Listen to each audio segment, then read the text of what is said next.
Movie की शुरुआत में हमें आज से लगभग 19 साल पहले का समय दिखाया जाता है, जब एक बहुत बड़ा सूरज से निकला धमाका सोलर फ्लेयर हुआ था, जिसने ओजोन परत को पूरी तरह से डिस्ट्रॉय कर दिया था। इसके धमाके के चलते धरती का संतुलन पूरी तरह से बिगड़ गया था और सूरज की खतरनाक किरणों अल्ट्रावायलेट रेज ने धरती का तापमान लगभग 66 डिग्री सेल्सियस तक पहुंचा दिया था, जिससे धरती पर ज्यादातर जीवधारी खत्म हो गए थे। खैर, अब हम एक आदमी को देखते हैं जो कुछ सुरक्षात्मक कपड़े पहनकर इस धूल भरी आंधी में शायद कुछ खाने के सामान की तलाश में घूम रहा है। तभी उसकी कलाई पर लगी मशीन उसे चेतावनी देती है कि यहाँ रेडिएशन की मात्रा बहुत ही ज्यादा है। खैर, इसके बाद वो अपने डॉग जैसे दिखने वाले रोबोट के साथ एक बंद स्टोर रूम में जाता है, जहाँ उसे किसी इंसान की लाश पड़ी मिलती है, लेकिन वह उसे अनदेखा करके आगे बढ़ जाता है और देखता है कि यह स्टोर तो पहले से ही लूटा जा चुका है, लेकिन फिर भी उसे वहाँ थोड़े से डॉग फूड के पैकेट मिल जाते हैं, जिन्हें देखकर वह काफी खुश होता है। अब वह स्टोर की दीवार पर एक निशान बनाता है, जिससे पता चलता है कि वह यहाँ आ चुका है। इसके बाद वो अपना ट्रक लेकर शहर की ओर बढ़ जाता है और रास्ते में खड़ी हुई गाड़ियों को टक्कर मारता हुआ मस्ती से आगे बढ़ने लगता है। तभी उसका डिवाइस फिर से बजने लगता है। वह देखता है कि सामने एक बहुत बड़ा धूल का तूफान उसकी ओर तेजी से बढ़ रहा है, इसलिए वो तुरंत अपने ट्रक को मोड़ता है और अपने ठिकाने की ओर भागने लगता है और आखिरकार वह सही समय पर सुरक्षित बचकर अपने ठिकाने पर पहुंच जाता है। इस आदमी का नाम फिंच है, जो पहले एक रोबोट बनाने वाली कंपनी में इंजीनियर की पोस्ट पर था और अब उसी पुरानी फैक्ट्री में अपने डॉग और एक रोबोट के साथ रहता है। खैर, अब फिंच अपने डॉग को खाना देता है और फिर एक लेबोरेटरी में जाता है। वहां पहुंचकर वो कुछ जरूरी किताबें उठाकर उन्हें स्कैन करता है। दरअसल फिंच एक इंसान जैसे दिखने वाले रोबोट ह्यूमनॉइड पर काम कर रहा है, ताकि उसकी मौत के बाद ये रोबोट उसके डॉगी का ख्याल रख सके, क्योंकि फिंच इस टाइम एक गंभीर बीमारी की गिरफ्त में है जो कभी भी उसकी जान ले सकती है। इसीलिए वह रोबोट को जल्द से जल्द तैयार करना चाहता है। फिंच अपने इस काम में जी जान लगा देता है और फाइनली एक दिन फिंच को अपने इस काम में सफलता मिल ही जाती है, क्योंकि उसका बनाया हुआ वो रोबोट बोलने लगता है। अब रोबोट को बोलता हुआ देख फिंच बहुत खुश होता है और अपने डॉग से कहता है कि मुबारक हो, तुम्हें एक नया दोस्त मिल गया। इसके बाद फिंच रोबोट से कुछ जरूरी सवाल पूछता है, जिस पर रोबोट बताता है कि उसके 4 नियम हैं। पहला नियम यह है कि कोई भी रोबोट इंसान को नुकसान नहीं पहुंचा सकता और ना ही किसी वजह से इंसान को चोट लगने देगा। इस पर फिंच कहता है ठीक है, पर अब तुम मुझे बस चौथा नियम बताओ। इस पर रोबोट फिंच से कहता है कि अगर तुम यहाँ मौजूद नहीं होगे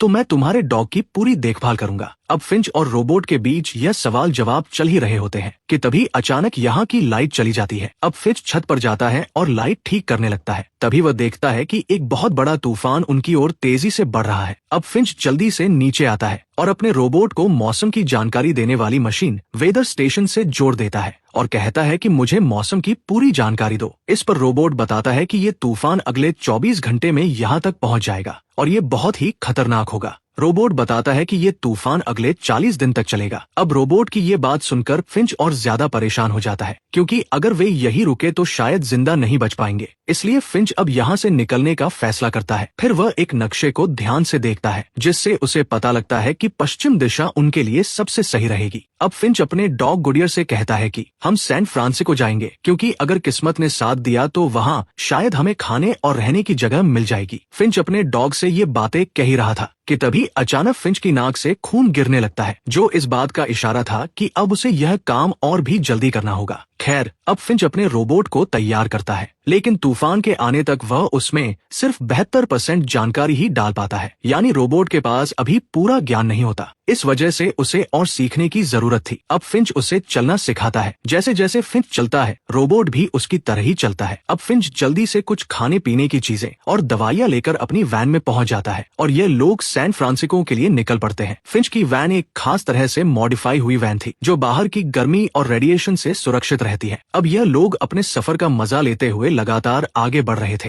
रास्ते में रोबोट खाली शहरों को देखकर फिंच से पूछता है कि यहाँ के सब लोग कहाँ चले गए। इस पर फिंच कहता है कि ये कहानी थोड़ी लंबी है, इसलिए फिर कभी बताऊंगा। अब फिंच एक सुरक्षित जगह देखकर अपनी गाड़ी रोकता है और रोबोट से कहता है कि चलो, तुम्हें अभी बहुत कुछ सिखाना है। इसके बाद ये लोग खाने की तलाश में एक पुराने थिएटर के अंदर जाते हैं, जहां उन्हें कुछ पॉपकॉर्न मिलते हैं। अब फिंच उन पॉपकॉर्न को लेकर बाहर आ जाता है और जैसे ही वो उन पॉपकॉर्न को प्लेट पर रखता है तो वे पॉपकॉर्न अपने आप उछलने लगते हैं। असल में फिंच अपने रोबोट को यह दिखाना चाहता था कि बाहर का तापमान कितना ज्यादा है। तभी ये लोग देखते हैं कि एक बहुत बड़ा तूफान उनकी तरफ तेजी से बढ़ रहा है। फिंच फौरन वहां से निकल जाता है, लेकिन जल्दी ही उसे समझ आता है कि तूफान की रफ्तार बहुत ज्यादा है और वे इससे बचकर नहीं भाग पाएंगे। इसीलिए फिंच अपनी वैन को एक तरफ लगाता है और उसे बचाने के लिए चारों ओर कीले ठोक कर एक केबल से बांध देता है। फिंच के इस काम में रोबोट भी उसकी मदद करता है और फाइनली तूफान आने से पहले ये लोग वैन को पूरी मजबूती से बांध देते हैं। लेकिन फिर भी तूफान इतना तेज होता है कि वैन बंधी होने के बावजूद भी हवा में उठने लगती है, जिससे कई रस्सियां भी टूट जाती हैं। लेकिन फिर भी किस्मत से ये लोग बच जाते हैं। अब तूफान थमने के बाद फिंच बाहर आता है और देखता है कि वैन का एक टायर खराब हो चुका है। ये देखकर फिंच काफी परेशान हो जाता है, क्योंकि इनके पास दूसरा टायर तो था लेकिन उसे बदलने के लिए जैक नहीं था। लेकिन तभी वो रोबोट फिंच की मदद करता है और अपने एक हाथ से ही वैन को ऊपर उठा लेता है, जिससे फिंच आराम से गाड़ी का टायर बदल देता है। अब रोबोट की मदद पाकर फिंच काफी खुश होता है। वह उससे कहता है कि आज तुमने बहुत अच्छा काम किया है, इसलिए मुझे लगता है कि तुम्हें एक नाम देना चाहिए। और फाइनली फिंच उसे जेफ नाम दे देता है। अब रात भी हो चुकी थी, इसलिए ये लोग रात को वहीं रुक जाते हैं। अब फिंच अपना सूट ठीक करता है और जेफ को कुछ जरूरी बातें सिखाता है। अब अगली सुबह जैसे ही सूरज निकलता है तो वैन की छत पर लगे सोलर पैनल अपने आप खुल जाते हैं। तभी फिंच की आंख खुलती है और वह देखता है कि उसका रोबोट जेफ उसके डॉग की नकल कर रहा है। इस पर फिंच उनसे कहता है कि सुबह सुबह इतना शोर मत करो। इस पर जेफ फिंच से कहता है कि मुझे लगता है शायद डॉग मुझे पसंद नहीं करता। अब फिंच जेफ को जवाब देते हुए कहता है कि नहीं, ऐसा नहीं है, बस उसे तुम पर अभी भरोसा नहीं हुआ है। खैर, अब ये लोग अपने अगले सफर के लिए निकल पड़ते हैं। तभी अचानक काफी दूर जाने के बाद फिंच की तबीयत बिगड़ने लगती है। अब फिंच की तबीयत के चलते जेफ फिंच से कहता कि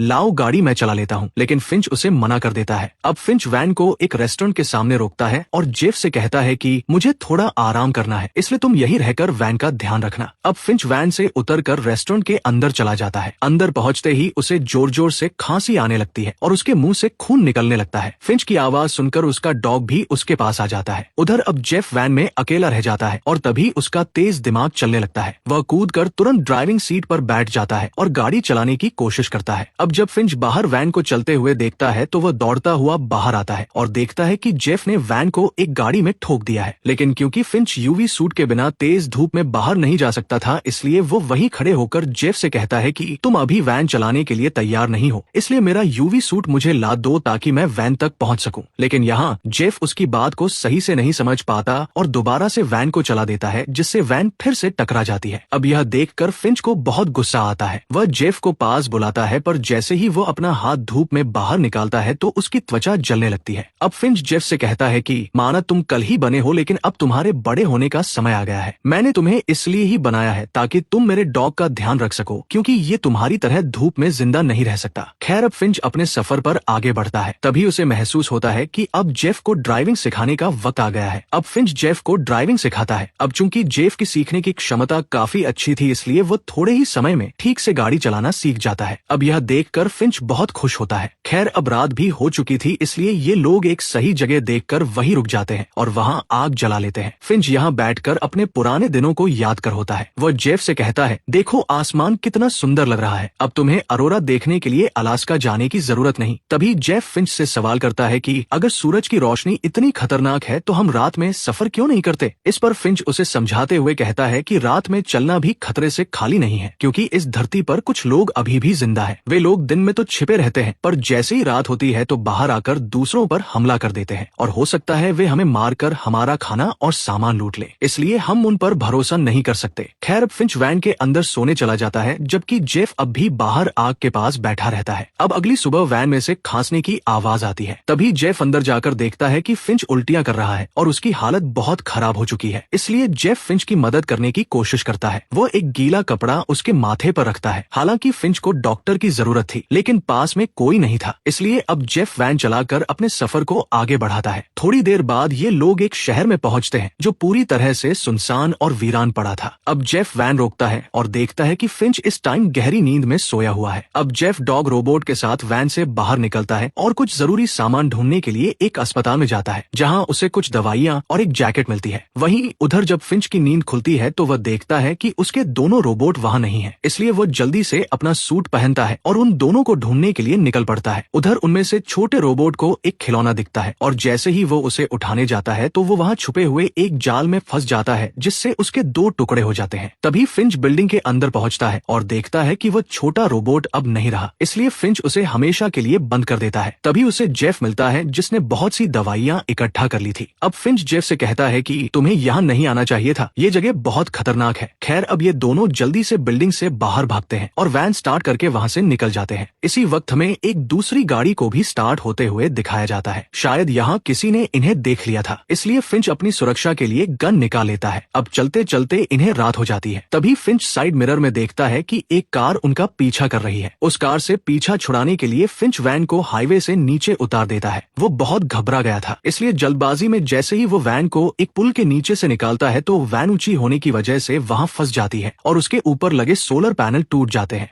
अब फिंच और भी ज्यादा डर जाता है, उसके हाथ पैर कांपने लगते हैं। लेकिन तभी जेफ वैन से नीचे उतरता है और धक्का मारकर वैन को पुल के नीचे छिपा देता है। अब जो लोग पीछा कर रहे थे जब वो पास आते हैं तो उन्हें वैन दिखाई ही नहीं देती, इसलिए वे वहाँ से चले जाते हैं। इसके बाद फिंच वैन से नीचे उतरता है और टूटे हुए सोलर पैनल्स को देखकर बहुत परेशान हो जाता है। वह जेफ से कहता है शायद अब हम कभी सैन फ्रांसिस्को नहीं पहुँच पाएंगे। इस पर जेफ कहता है तुम ऐसे हार मत मानो, मुझे तुम पर पूरा भरोसा है, हम जरूर गोल्डन गेट ब्रिज तक पहुंच जाएंगे। इसके बाद फिंच जेफ को एक कहानी सुनाता है। वो कहता है कि जब धरती पर सूरज की खतरनाक किरणें पड़ी थी तो जो लोग जिंदा बचे थे उन्होंने चारों तरफ लूटपाट शुरू कर दी थी। मैं भी खाने की तलाश में एक मॉल गया था, लेकिन अफसोस वहाँ पहले ही सब कुछ लूटा जा चुका था। फिर भी किस्मत से मुझे वहाँ एक नूडल्स का पैकेट मिल गया। तभी वहाँ एक 9 साल की बच्ची अपनी माँ के साथ आई। उनके पास बहुत सारा खाना था, लेकिन उस बच्ची के हाथ में बंदूक थी, इसलिए मैं डर के मारे छिप चला गया और उनके चले जाने का इंतजार करने लगा। तभी एक आदमी कार से वहाँ आता है और वो उनसे खाना छीनने लगता है, लेकिन जब वे खाना देने से मना करते हैं तो वो आदमी उन्हें गोली मार देता है, जिससे उन माँ बेटी की वही मौत हो जाती है। अब जब मैं उनके पास गया तो मुझे एक आवाज सुनाई दी। वो आवाज उस बच्ची के बैग से आ रही थी और जब मैंने वो बैग खोल कर देखा तो उसमें एक छोटा सा पिल्ला था।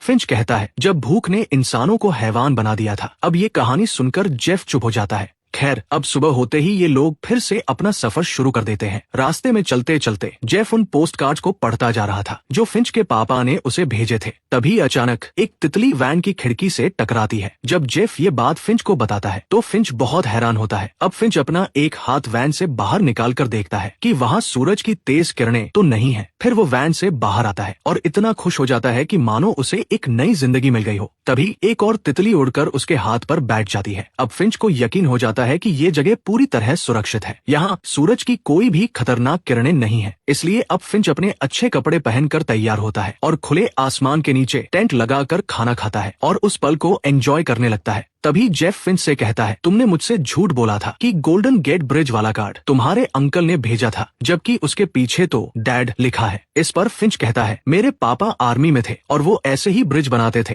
लेकिन अफसोस मेरे जन्म से पहले ही वो इस दुनिया से चले गए, मैं कभी उनसे मिल भी नहीं पाया। फिंच कहता है एक दिन जब मेरा 15वां जन्मदिन था तो मुझे ये पोस्ट कार्ड मिला जिस पर लिखा था कि वो मुझसे गोल्डन गेट ब्रिज पर मिलेंगे और उन्हें खुश करने के लिए ही मैंने ये सूट खरीदा था, लेकिन फिर भी हम कभी मिल नहीं पाए। मैंने इतने सारे पोस्ट कार्ड इसलिए संभाल कर रखे हैं क्योंकि मैं पूरी दुनिया घूमना चाहता था और उस ब्रिज पर जाकर उसकी खूबसूरती देखना चाहता था, लेकिन अफसोस मैं ये सब कर नहीं सका। हम इंसान भी कितने अजीब होते हैं, जब समय होता है तो मौके को गवा देते हैं। अब ये सुनकर जेफ कहता है कोई बात नहीं, हम अभी वहाँ चलेंगे और साथ में घूमेंगे। इस पर फिंच कहता है नहीं, शायद अब मेरा वक्त आ गया है, इसलिए तुम मुझसे वादा करो कि मेरे जाने के बाद तुम मेरे डॉग का अच्छे से ख्याल रखोगे। ये सुनकर जेफ सिर हिलाकर हाँ कर देता है। अब फिंच अपने डॉग के साथ खेलने लगता है और जेफ को भी साथ खेलने के लिए कहता है, लेकिन फिंच का डॉग अभी भी जेफ पर भरोसा नहीं करता, इसलिए वो हर बार बॉल लाकर फिंच को ही देता है। इस पर फिंच मुस्कुराकर कहता है कोई बात नहीं, जल्दी ही तुम दोनों एक अच्छे दोस्त बन जाओगे। अब ये लोग खेल ही रहे थे कि तभी अचानक फिंच को खून की उल्टी होने लगती है और उसकी तबीयत एकदम से बिगड़ जाती है। फिंच समझ जाता है कि अब उसका आखिरी समय आ चुका है, इसलिए वह जेफ से हाथ मिलाता है, जिस पर जेफ भावुक हो जाता है और उसे गले लगा लेता है। अब फिंच भी बहुत ज्यादा भावुक हो जाता है, इसलिए ज्यादा कुछ नहीं बोल पाता और आराम करने के लिए वैन के अंदर चला जाता है। फिंच अपना आखिरी वक्त अपने डॉग के साथ बिताता है। वो उसे प्यार से सहलाता है और धीरे धीरे इस दुनिया से चल बसता है। उधर जेफ बाहर रखा सामान समेट रहा होता है। तभी उसे डॉग के रोने की आवाज आती है। वो समझ जाता है कि फिंच अब इस दुनिया दुनिया नहीं रहा। इसके बाद जेफ वहीं पर फिंच का अंतिम संस्कार कर देता है। अब अगली सुबह जब जेफ उठता है तो वह देखता है कि फिंच का डॉग गुडईयर बहुत उदास है। फिर जेफ उसे वैसे ही खाना खिलाता है जैसे फिंच उसे बताकर गया था। इसके बाद जेफ उसके साथ बॉल से खेलने लगता है और धीरे धीरे जेफ और गुडईयर के बीच काफी अच्छी दोस्ती हो जाती है। अब जेफ सैन फ्रांसिस्को की ओर निकल पड़ता है और लगभग 18 घंटे लगातार चलने के बाद वे दोनों गोल्डन गेट ब्रिज पर पहुंच जाते हैं। हालांकि इस सफर में फिंच उनके साथ नहीं था, जो हमेशा इस ब्रिज पर आने का सपना देखता था। खैर, अब जेफ और गुडईयर पुल पर खड़े होकर उसकी सुंदरता को देखते हैं। जेफ फिंच की याद में वो पोस्ट कार्ड जिस पर इन तीनों का स्केच बना था उसे उसी पुल पर चिपका देता है। तभी उसकी नजर एक और नोट पर पड़ती है। उसमें किसी लड़की का नाम और एक पता लिखा था और ये भी लिखा था, हम लोग सुरक्षित हैं। अगर कोई यह नोट पढ़ रहा है तो हम इस पते पर मिलेंगे।